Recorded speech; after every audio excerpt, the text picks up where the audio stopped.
I wish good things to you who's watching this. I am Alexey, and with me is our special guest, the reigning vice champion of Romania and former captain of Team Romania at the World Team Carcassonne Online Championship, Bogdan Curcan, also known by his board game arena screen name of Game Over. Hi, Bogdan.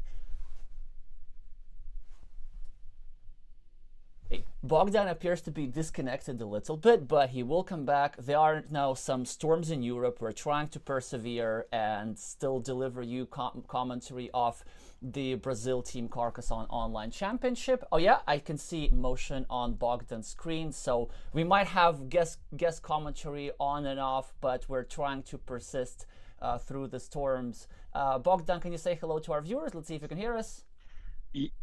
Yes, I can hear you. I hope that I will be here. So hello, everyone. I'm glad to be here. Thanks for having me, Alexey, today. And I hope we will enjoy the show today. I appreciate what Brazilians do always for Carcassonne, and I'm really glad to be here and to comment this match with you. Yes. And speaking about that, what is actually going to happen? So probably our Brazilian viewers know, but our viewers from outside Brazil do not know. You know, like there is the English Premier League in football, and there are some national football championships in countries. So in Brazil, there is a kind of similar thing for Carcassonne. Think about like club football, except for Carcassonne, and there are teams consisting mostly of Brazilians, but just like in football, you are allowed a quota of foreigners. And today we're witnessing the final of such Brazilian team championship, Team Martians, with Marian Curcan, Rodrigo, Amorim, and Vinny, Lessa playing there. We'll be playing against team, I would pronounce them as squad, except that the A in squad is a 4. I don't know, squared, maybe you could pronounce it like this, with David Borger, Nogall, and Gustavo Arruda there in that team. So, because the match is already starting, we're going to dive into the action. All you need to know is going to be a high-level Carcassonne match. Is going to be a best-of-3 duel, 3 best-of-3 duels happening at the same time, and the winner will decide and this match will decide who takes the national champion title for Brazilian Team Championship. That's all that you need to know. So I think we agreed that we would start with Vinny Lessa there in the first instance. And they have already started playing. Oh, I think I got the jewels wrong. No, yeah. Vinny Lessa is actually playing nogall, so I've already messed up, and these guys have started. So nogall is playing with the black meeples. Vinny Lessa, former captain of Team Brazil at the World Team Carcassonne Online Championship, is playing the red meeples and is currently a significant rating favorite with 150 extra points. Let's see if his experience actually pays off and manages to deliver the victory. Why did I thought that that Nogall was playing Rodrigo? Okay, I will fix that in just a second. Also, both players are playing really fast. As you see, red and black drew a bunch of monasteries. Red just prevented black from completing a city. So it's a very, very tight, aggressive game. And nothing's clear in that game just yet. We temporarily lost Bogdan, but I'm pretty sure he will reappear at some point. Well, there we are.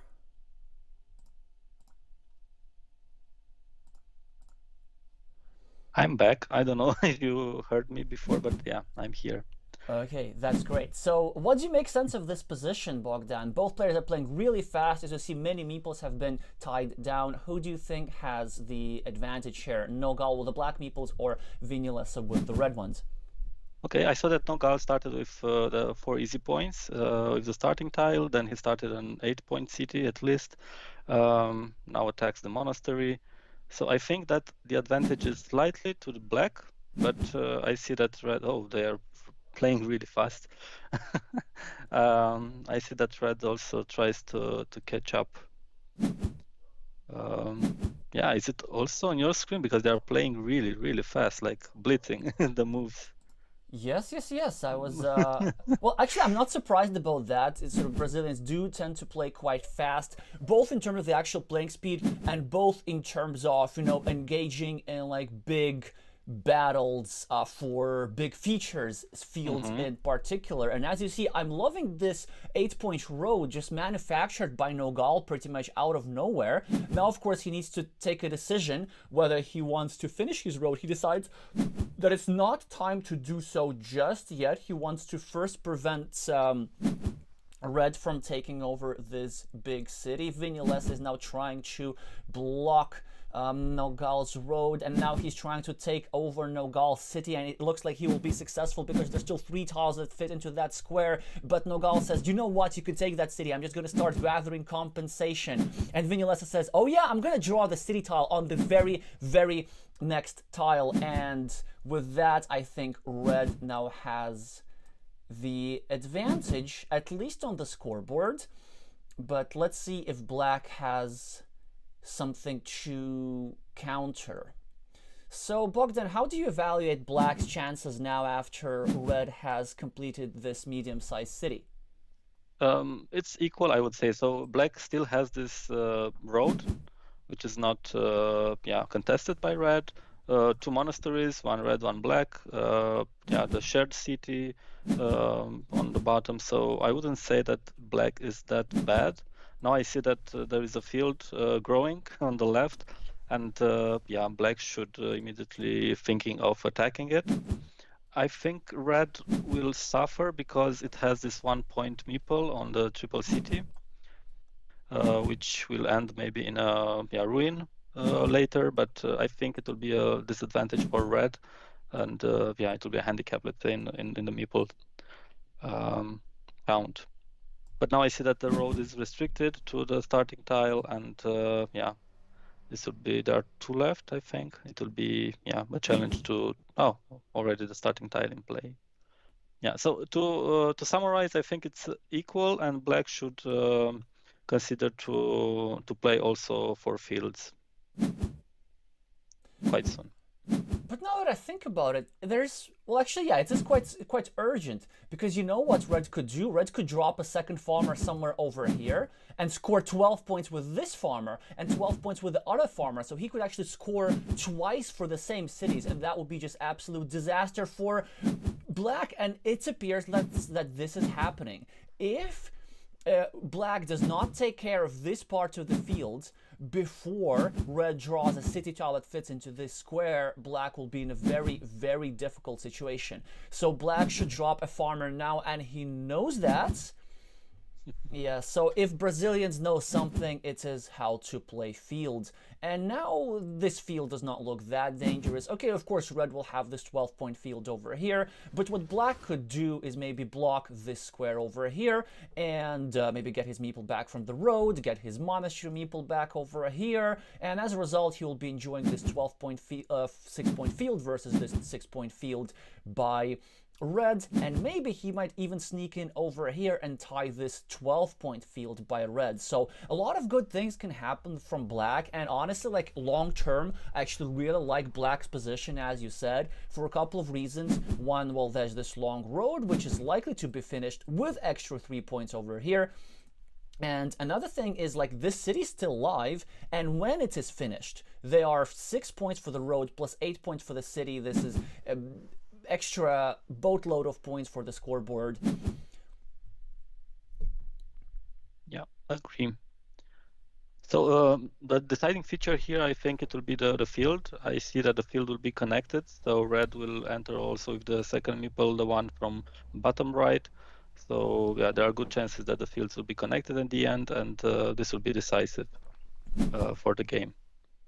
So if Black manages to tie this field, then he has a good chance to win the game. Completely agree, but one other thing that could be decisive is this little city over here, because Red just drew one of the 2 remaining tiles that fit into this square, which means that there is 1 tile and 1 tile only remaining in the deck that can enable Black to take this meeple back. Black has also other problems. This city needs the same kind of tile. Of course, there are some other road plus city tiles that fit here, but there are not too many of those, and Black could get into trouble for needing the same tile everywhere. And as red was starting a new city with the tile that black needed, black at least was able to thwart the development of that city with the quadruple city tile, sacrificing these 2 points. But of course, it is a completely righteous sacrifice. Now Nogall makes sure that the city never gets completed, although I'm surprised. Maybe a better way was to block this square first, making sure that these farmers don't get too connected. He can still do it now, or he might choose to save his city, which would also be... No, that would not be saving, actually. Oh, there's a big problem, because all 4 starting tiles are out, and all 3 city caps with the crossroads are out. So the only reasonable way how black can finish the city is with a Dorito plus city cap, but this ain't gonna happen because Vinny Lessa employed a Sophie's Choice block. Now, black needs the same tile for both cities, and he can save only 1, which means that this meeple is deceased for sure, and this meeple, its fate is also up in the air. In the meantime, Vinny Lessa continuing his city, hoping to maybe complete it. Let's see if this is successful. Well, Nogall now makes it permanent block, so that's a really nice play here by black. Still, black cannot seem to get a city cap to get his meeple back on the left where he deployed his last meeple. Well, let's see if that can happen anytime soon. It does happen right now. 4 more points for the scoreboard and a meeple back into Nogall's hands. But this opens a fields connection platform, and we'll see. Will Vinny Lessa actually use it right now? And he decides to use it, drop his last meeple, just make sure that the field is his. However, Nogall also now gets a fantastic tile with which he can get a meeple back and probably score 3 points. But since he's hesitating, maybe he's trying to calculate whether it's worth, instead of the 3 points, actually taking this little 6-point field instead, and making sure that when he finishes this city, he can take the 6-point road and still have a meeple on a 9-point field. What would you do in this situation, Bogdan? Would you take the short 3 points, or would you take the 6-point field, hoping for the last remaining dagger and getting this meeple back? I will take the field because I have 2 meeples in hand, so it's also the monastery he closes, right? So it's the road and the monastery he closes. In this way, I would drop the farmer. Let's see if he listens to you, and you and Nogall are on the same page. I like this move, and also like that he paused with this move. He was kind of figuring out if there was enough time to spend his meeples productively. He probably also knew that red could get his monastery meeple back, and at the same time red gives black one of his meeples back, so black now has a boatload of meeples. He does not need to worry about having not enough meeples, really. So the fields are of course really problematic there for black, but could he win without the field? Maybe if he now takes some 4 quick points over here on the right, and then he takes 6 points over here and 8 points for the city, and then his field turns into a 9-point field. Then he has 2 points for the ruin. That could be all right. He has extra 2 points on the scoreboard, which is also could be useful. But I also see now another crucial spot on the board. 1, 2, 3, 4, 5, 6, 7, 8, 9. Ah, no. You see this 9-point field here, which looks super juicy.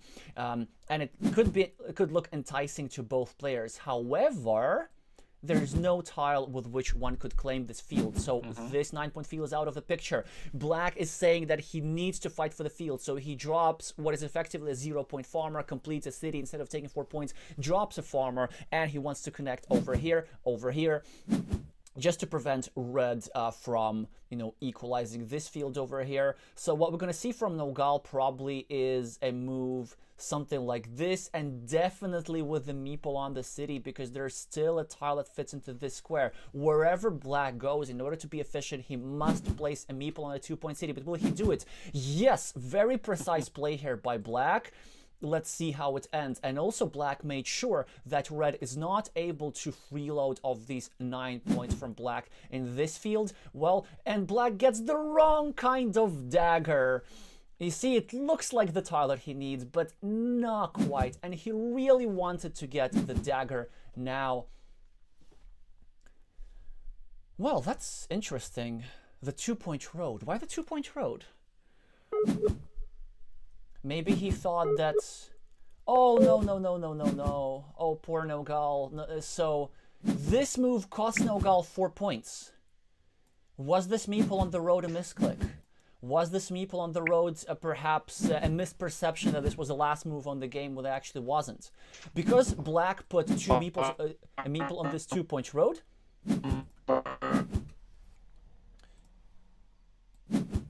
then black was not able to deploy meeple on the 6-point road at the end. Let's see if this actually proves to be decisive or not.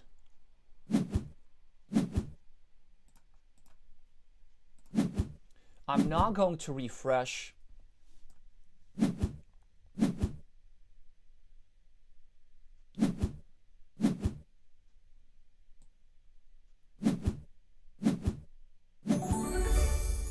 So black does in fact lose these games, but to black's relief, these 4 points did not matter. Had black played optimally, the score would have been 106 to 109, which is still a 3-point loss.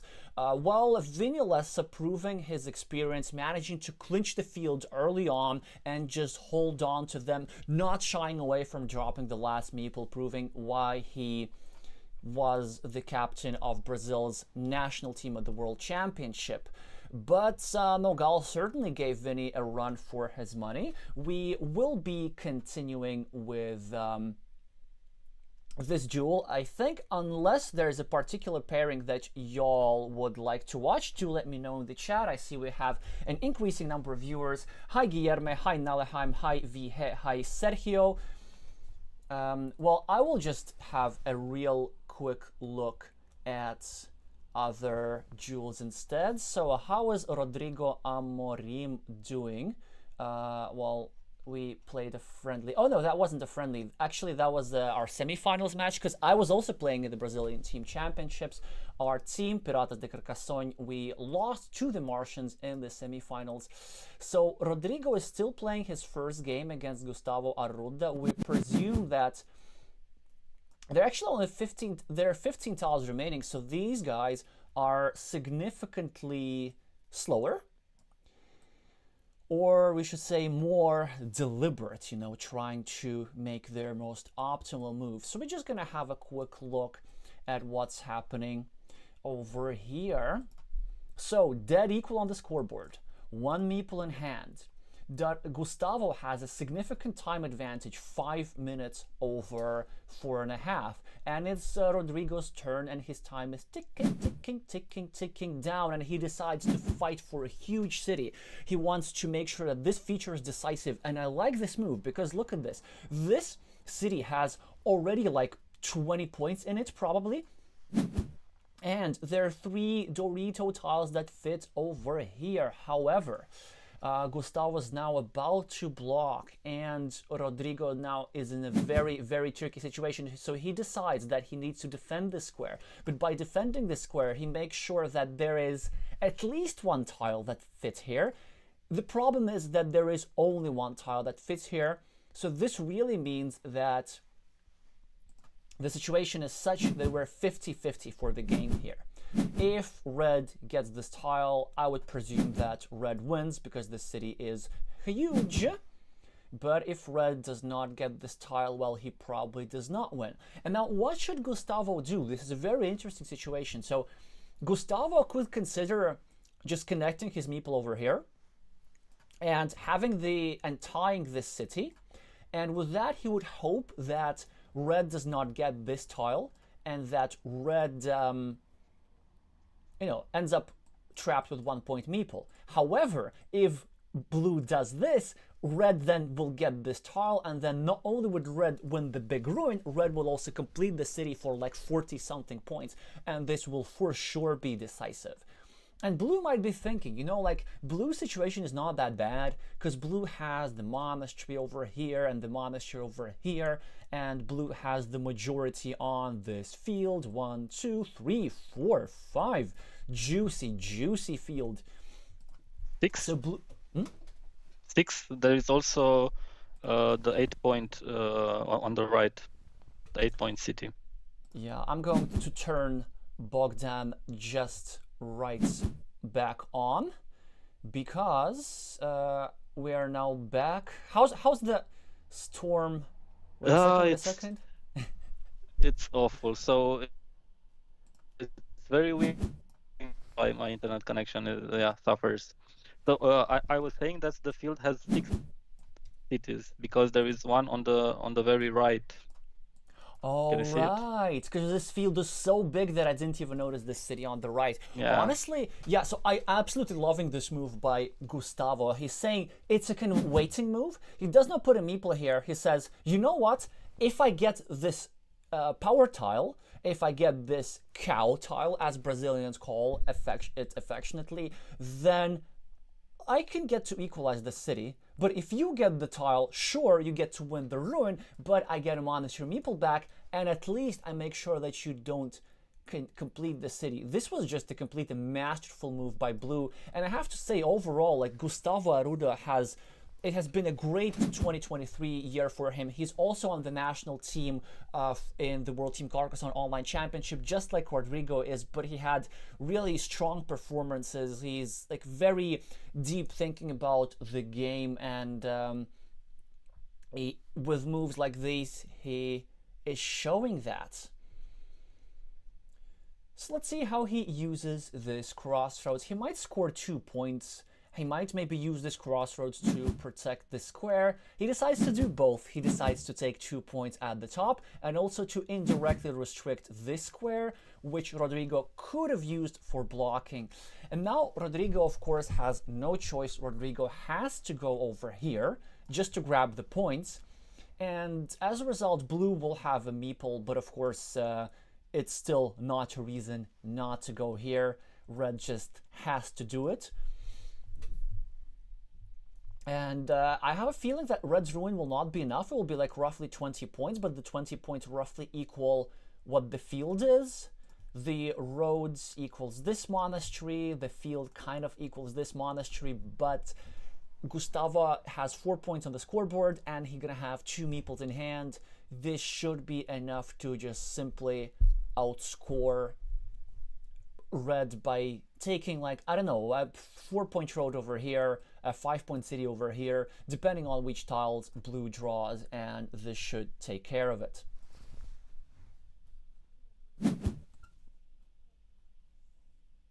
Well, so Red decides not to connect to the city, which honestly is just a gigantic mistake if you ask me.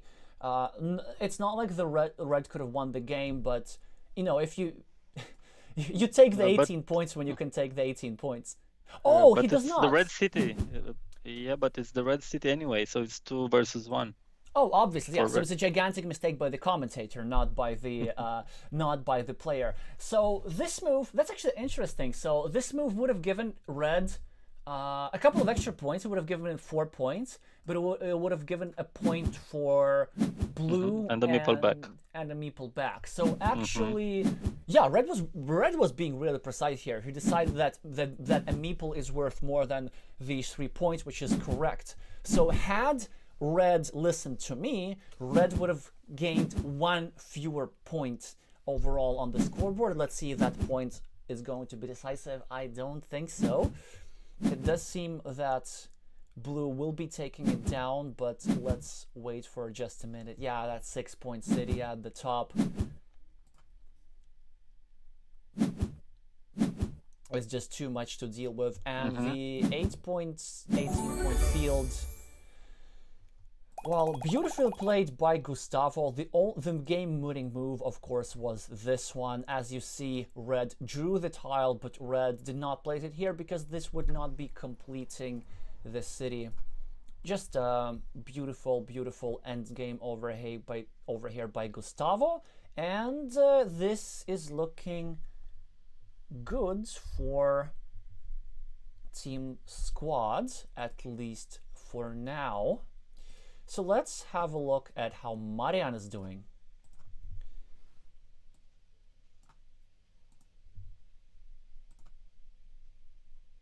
Oh, so they're still on their first game. 23 minutes ago they started playing against David Borger with the screen name Passant. While this thing look very good for Marian, who has changed his colors from green to yellow. That's interesting. Do you know, Bogdan, what's that about? Of Marian playing not with really. yellow I have meeples also now. some lag in the game. Ah, uh, uh, uh, no, he also has internet connection. He's in the other, on the other side of the country.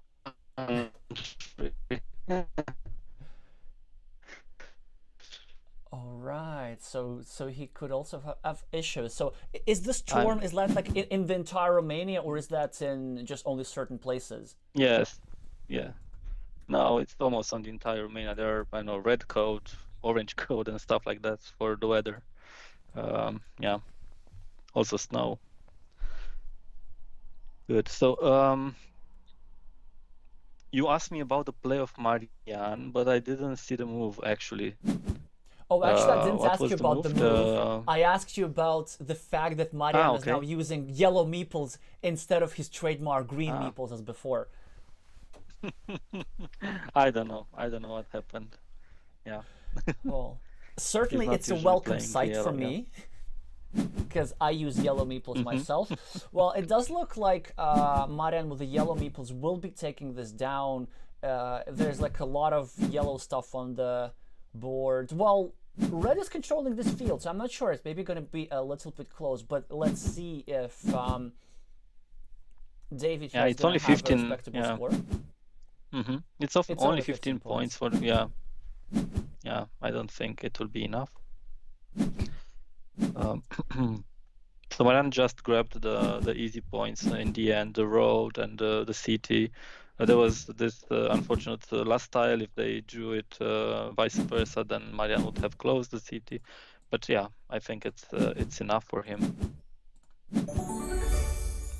Well, Yeah. certainly a welcome sight. Is that a completely new revamped Marian? Marian playing yellow meeples and is just delivered a fieldless win. I mean, it's what is happening? Well, that said, in the semifinals, one of the reasons why maybe it would be interesting to watch another Marian's duel, in the semifinals against the captain of my team, against Victor Bisson, Marian delivered like a super strong performance with a lot of farmers and like with a really obscure plan how to like sneak in a farmer through multiple tiles into the field like this. And then he managed to get out of a situation where he was like, he was going to have his meeples trapped in a city for 2 points, and then he built like a 10-point ruin just completely out of nowhere. So it looks like he's in really, really good shape. And as a result, the Martians are taking the leads not only in the semifinals, but also in the final match. Yeah, so it's 2 games won for Martians, 1 game won for Team Squad. So Bogdan, who do you want to watch next? Shall we stick with this duel or shall we go back to Gustavo?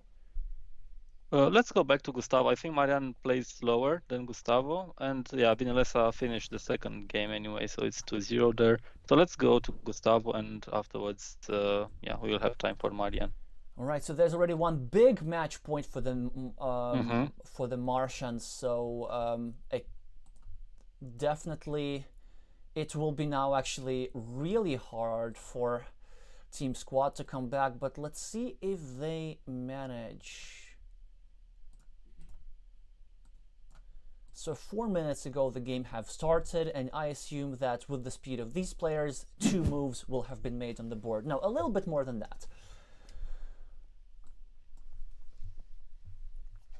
So Gustavo with the blue meeples and an extra blue meeple in hand has 3 extra points on the scoreboard, has a 6-point monastery over here, and has a 4-point city over here, which is almost equalized by 2-point city piece of red. However, 2 splitters are still in the deck, and something like this might happen. So don't discount the meeple just yet. I'm also seeing a shared 6-point field, so these two meeples cancel each other out. However, Rodrigo has something going for him as well. He has a 5-point monastery over here, which could be completed, although I'm surprised that he didn't go over here. I think actually starting a monastery in the second place could cost him really dearly. I think with that move, it will be just too many tiles to finish both of these monasteries, but let's see if I'm wrong or not. And another issue that Red has, he has of course this 4-point city over here, but it is very difficult to develop. It is difficult not only to complete, but also even to turn into a ruin, and now Gustavo restricts the city even further. So maybe what Rodrigo can do is place this tile over here and just make sure that he sets up a dagger tile that would score him 5 points, 4 for the road like this, plus 1 for the city cap. And this city is kind of still live. There's still 1 tile that fits into this square.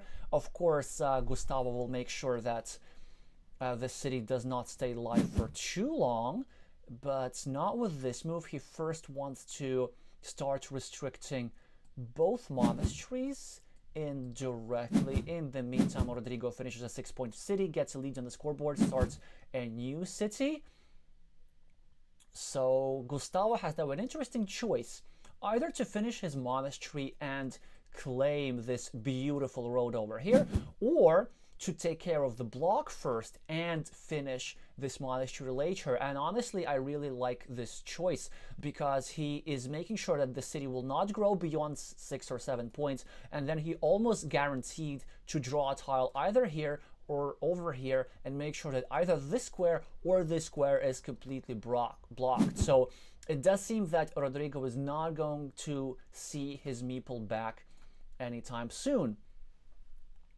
Again, now Gustavo could complete his block, which he does, but I'm actually not a fan of this move. I think a better block was over here, because Gustavo wants to be meepling this road when this monastery is completed, and in order to meeple this road productively, it would be nice that this square is still live, not for the sake of Red City, but for the sake of Blue's road.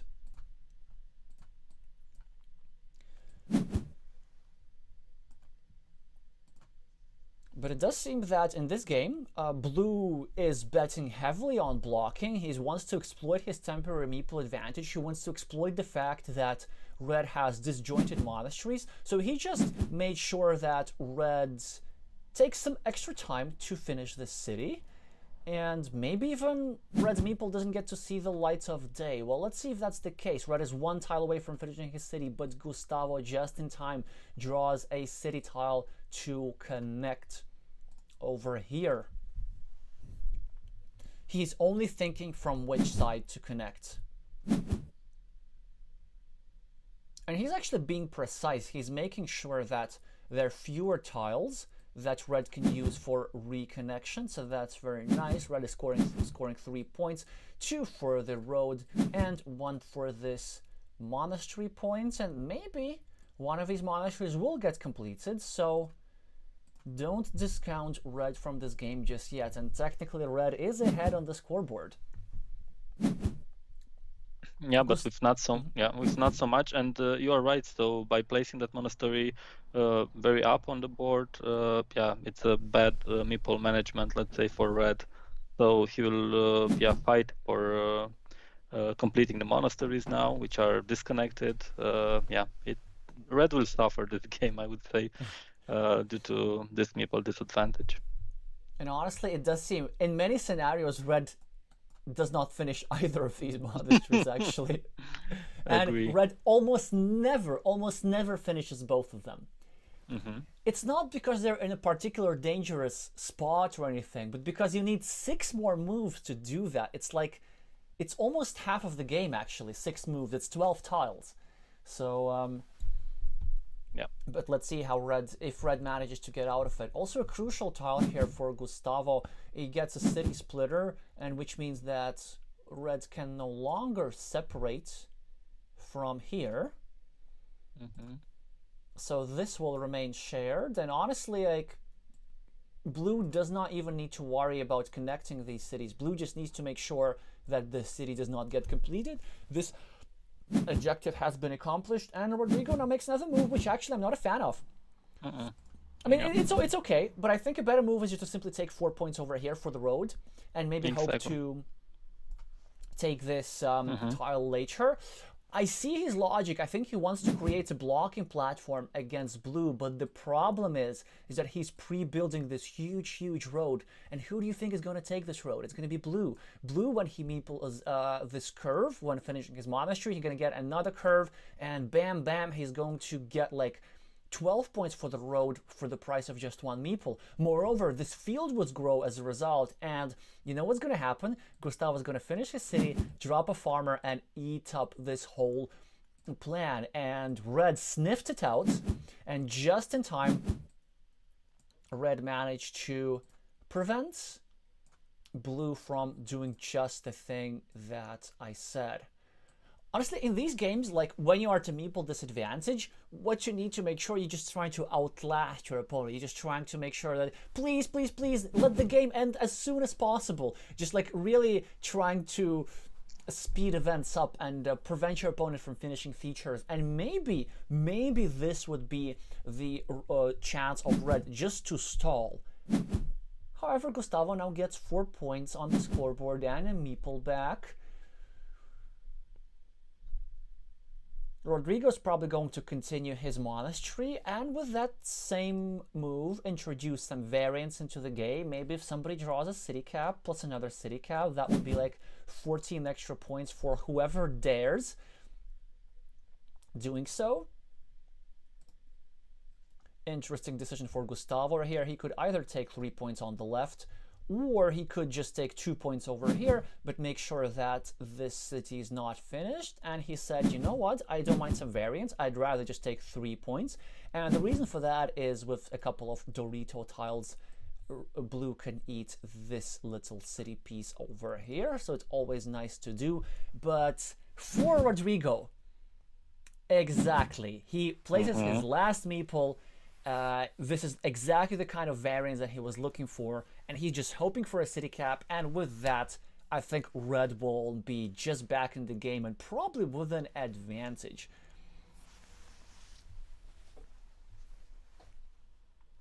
I see only 2 possible moves for Gustavo, so this will be a monastery move either over here for 6 points, which are net 5 points because this will be continuing Red's monastery, but the downside is if Red gets a city cap, then Red gets 2 meeples back, which is why Gustavo probably wisely... Oh, he chooses the farmer, which is pretty interesting. I think there are some reasons for this, and I think the reason is, okay, if you get a curve and a tile over here, then I get to sneak into this big field. So this farmer is an insurance against Red's getting both of his meeples back. However, is it though? Reds can also like get a Dorito and city cap like this, and then Reds will be able to protect the joint field from the invasion of this meeple, and at the same time possibly get even both of his meeples back. But let's see. So Gustavo will probably start blocking, and just in time. Just in time.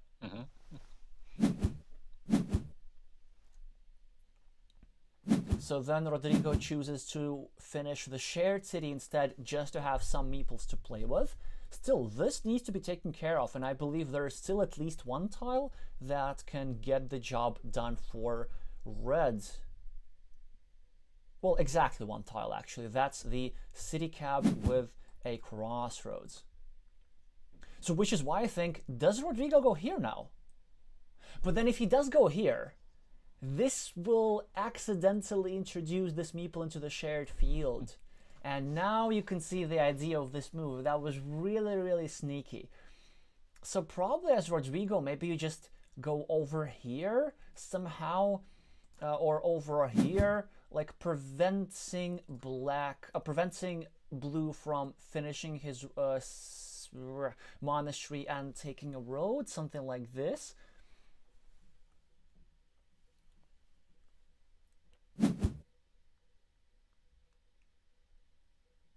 Yeah, he chose to yeah, to sneak in the field the blue meeple together with closing the city. Now he needs to defend. He will get a Yeah. meeple back though, and maybe he could attack again the field. But yeah, it's a 12-point field in the end. Yeah, the field is fairly open. You can attack from here, you can attack from Yeah, above, but this also means that you have a significantly less than 50% chance to do so, because not only does red need to draw the case city cap with the crossroads, he also needs to do so whilst there's still time in the game. Like, he needs to do so like in the next couple of moves to make sure that he has time to attack the field. Because you know what blue gonna do? Blue gonna do the exact kind of move that he did. It's not just a 5-point monastery, it's a spatial move. With one move, blue eliminated 2 possibilities to attack this field. It's just a brilliant monastery. So what could be done about that? Maybe he can place this tile somehow over here. You just need to think about orientation, and then you can use this to sneak into the field like this somehow.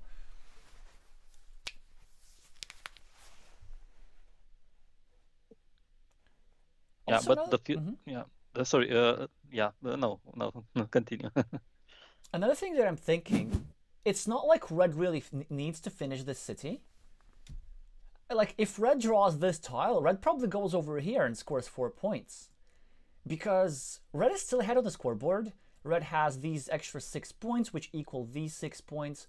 This monastery equals this monastery, but this 3 points field is outscored by this 5-point city, and this 5-point monastery is outscored by this 8-point monastery. So actually, it's in blue's interest that the city gets finished. So this is a very, very interesting situation. So Gustavo now will have a different win condition, I think.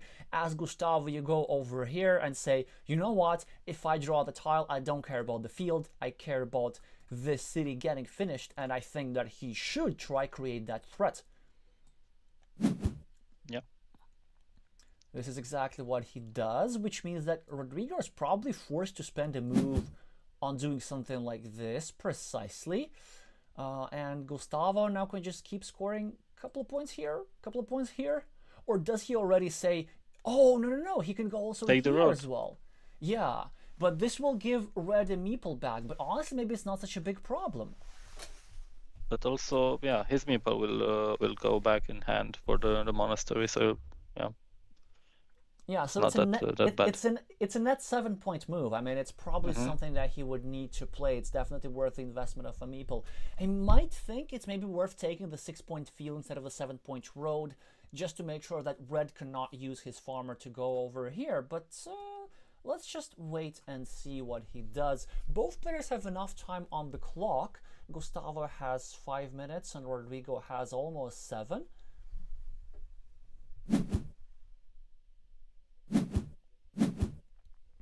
And exactly, just to prevent red from scoring, blue took a 6-point field instead of a 7-point road. I presume he did so because there's barely any tile that goes over here. Well, there's certainly this type of tile remaining, but of course there's another crucial spot where this tile can be used instead. So as Rodrigo, I mean, you could probably drop some sort of farmer, maybe go over here, try to either connect to the 6-point field or maybe finish a little city over here to score 7 points. Of course, one needs to think how exactly to orient this tile, and with 6 minutes on the clock, I think you should be solving this endgame completely, knowing all the points, all the tiles, and honestly, like, there's probably enough time to run in your mind all the 24 possible scenarios, like of the possible tile runouts, because it seems to be an endgame where not only the tile draw matters in the sense that who draws which tiles, but also the order in which the tiles are drawn matter quite a lot. Yeah, agree.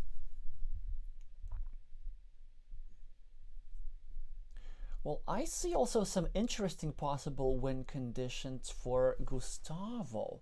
I'm seeing that there are some Dorito tiles remaining, and Gustavo has a very efficient way of going here and here. kind of trying to eat this up. And red maybe recognized that and prevented it. That's really interesting. But I am surprised that he didn't place a point scoring move. Yeah, it's not so much time left for red to score.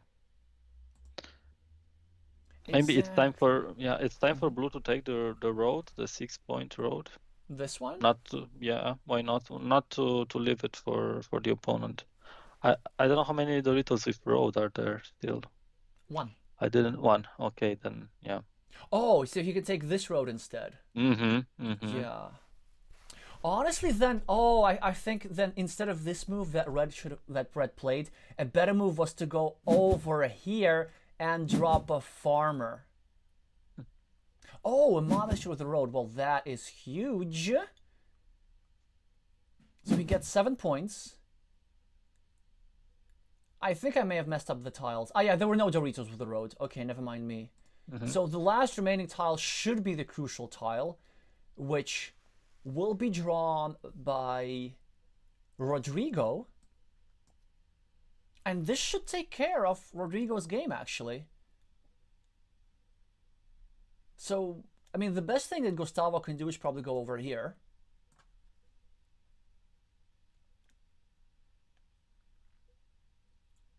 So closing the city and maybe having the last meeple for the last move, or what was? That is better. That is better. Oh wait, right. We don't know who's gonna draw this tile. That is true. Yeah, exactly. There are 2 tiles in play. So what's the other one? Rodrigo has. Gustavo has it. I see, and this is exactly the problem with Rodrigo's move over here, because he did not use his meeples for scoring. As a result, he has a surplus of meeples, and now Gustavo has a choice. Actually, he just needs to count which move is more profitable. No, he could meeple this. Huh? It's closing the city on the field. Actually, and taking the road maybe. Yeah, so I don't know. What's more profitable? That'll be 8 points for him. And with this move, it's probably less profitable because he gains, if he finishes Red City, he gains 9 points for the field and 2 points for the road, that's 11. 1 point for the road, that's 12. But he's giving red 1 monastery point, so 12 turns into 11, and he's turning red's 5-point city into a 12-point city. He gives him 7. So actually, if he goes over here, that will only be a net 4-point move for him, which means that he, of course, should go over here and take that road. So it's very interesting that it's kind of profitable for neither player to place this tile into this square. I love when these situations happen. And yet, after all of that, I'm not like completely sure who won the game. It's probably going to be within a couple of points for one of the sides. Yeah. I don't know why Gustavo is thinking now, so there are not too many options. Yeah, indeed. But I like that he's thinking. He's like very deliberate. He does not like to blunder. He just wants to double check everything. Okay, like, are these really 8 points? Am I not hallucinating? It's a really good thing to check. It does seem to me that this 8-point row should be just enough, but of course I'm not going to refresh. I want to keep the suspense both for myself and for everybody else.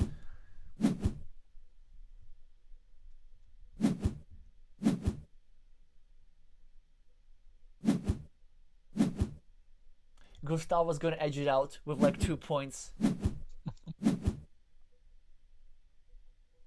Crazy. Wow. What a game. What an end game. Indeed. Again, an absolutely great year for Gustavo Arruda, and to finish it in style by winning a game 2-0 in the final of the National Teams Championship. That's just beautiful. And as you see, it's really the end game precision that came to play.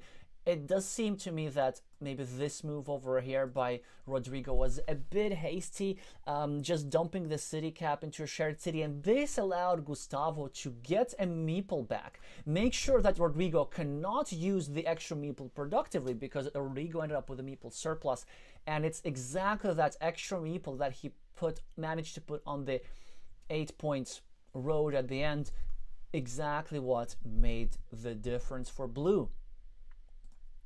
Alrighty, so congratulations to Gustavo and team squads, but it looks like this match will be decided by Marian Curcan against David Borger. Let's see how they are doing. Has their second game already been finished or not? It's the last move now. It's the last move by Marian, and I think Marian has it, so we might be here for the last move of the championship. Well, Marian has 1 extra point on the scoreboard. Well, I can see that Passant has this big city, but there's probably some other stuff going on. Field, a big field for Marian, and yeah, second one. Yeah.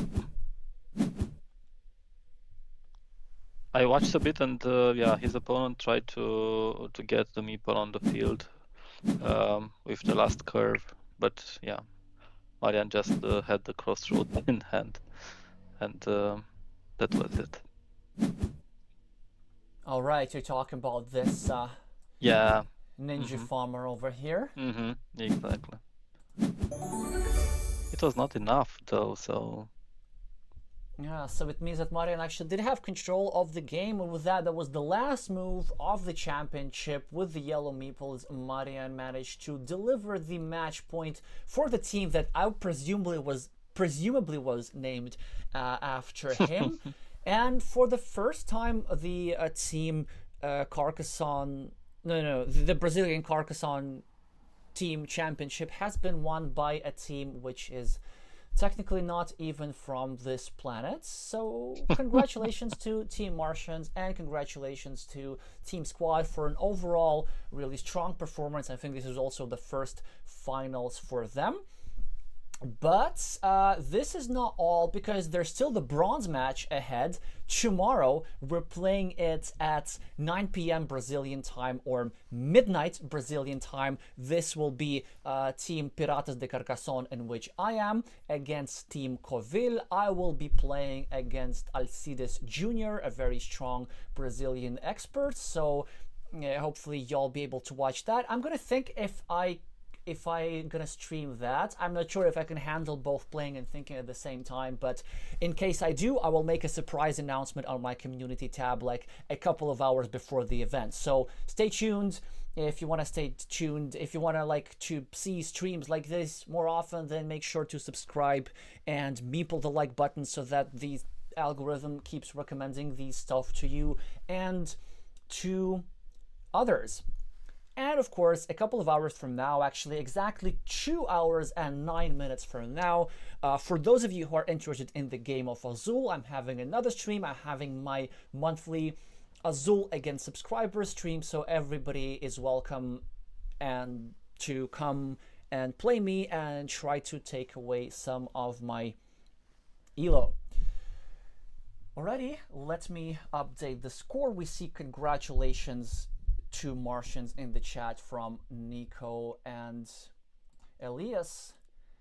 Oh yeah, and of course, if you have any questions to my special guest Bogdan Curcan, please make sure to write them in the next 30 seconds or so. Well, one question I do have for you, Bogdan, is after watching this championship and knowing that one foreigner per team is allowed, are you planning, or are you willing to yourself try participating in a Brazilian team in 2024? Why not? It's an interesting competition, but I don't know if they will pick me anyway. I'm not that active in online championships lately, so yeah, I would be interested. So it's like it's really enjoyable to see how many people are involved in this religion already in Brazil. So yeah, I wouldn't say no, even though my time is very limited lately. But yeah. Well, yeah, well, and the way this championship works, as you see, it was actually quite quick. It was just under an hour, because when we were scheduling this stream, I was saying that this would take under 30 minutes, under 90 minutes, but like players tend to play quite fast in Brazil, and also interesting that we ended up with all three duels finishing with a 2-0 score, so no decisive duels. Just one player with a clear advantage at every table. Yeah. Another question that I have for you, I don't know if you saw my previous stream, so now I'm kind of now more into streaming what's going on in different national scenes. So now I stream the Brazilian Team Championship. A month before, I streamed the season finale of the first season of Ukrainian Super League. I'm not sure if you saw that. Is anything like this about to happen in Romania anytime soon, like something beyond the national championship that would take place in the off season? Are there any ideas to do something like that? Actually, no. We will have an online championship for establishing this Champions League player for the next year. You know, this is the new format of this competition. You know about it, right? Champions League, and every country should send a player, and there are some extra spots for the current world champion and so on. And we will have an online championship for that. We had a try to implement a league in Romania, but to be honest, there are not too many active players. So you know us already, the ones in the team, 6 or 7, which are more active than the others, are just not that interested in the game, or not playing very often, or at a good level. So no plans. We have this championship to establish the Champions League candidate, and then that's it for this year. Next year, who knows? But we are not that many. Yeah. What about what about your plans in Latvia or UK? I don't know. Yeah, so I am like not that involved in organizing what happens in the UK scene, because there are really people who do that. There are people who organize the Mind Sports Olympiad, and it does seem that kind of the competitive Carcassonne scene in the UK is alive and well and has a future. As for Latvia, we don't have an online league per se, but sometimes we had online events in the off season. We had one in 2022. Actually, that was organized by the publisher Brain Games, so the company that translated Carcassonne into Latvian and distributes it in Latvian and other Baltic countries.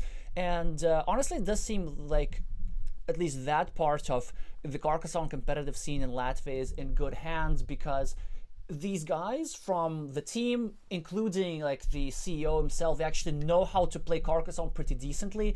So there are no issues organizing the tournaments. Like they understand all the tiebreakers. They understand, like I remember that in some countries, I think that was even in Brazil 5 years ago or so, when the local board game publishing company was organizing the thing. Sort of this was typically done by a representative of the companies who didn't know how to play, and as a result, their tiebreaker, if both players have an equal amount of wins, an equal number of wins in the tournament, the tiebreaker was the total number of points scored in a game, not point difference, but like points total.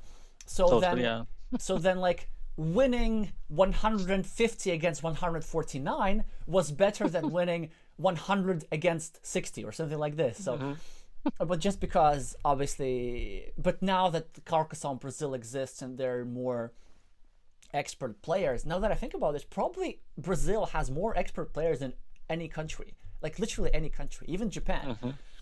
Japan has more masters, of course, but Brazil, I think, has more experts. Yeah, that's actually pretty impressive. So now that there's this type of involvements, Carcassonne scenes, both in Brazil but like in other countries as well, are turning into what they really are, like a true mind sport. Agree. Yeah. So Nico Vellemans is saying, I hope you will stream the final of the Belgian Carcassonne Online Championships. Yes, you bet. I expect this will happen in early 2024, but this is definitely happening. And who knows, there might be some other surprise streams announced one day before the stream actually happens. So in order to follow, again, make sure to beat the like button. And if you want to watch this content more than once, then subscribe and click the bell icon. Alrighty, thank you everybody for joining. Thank you Bogdan for joining and commenting. Oh, on a short notice, despite the storms. Now, I hope that you can stay in warmth and your house stays intact. Yeah.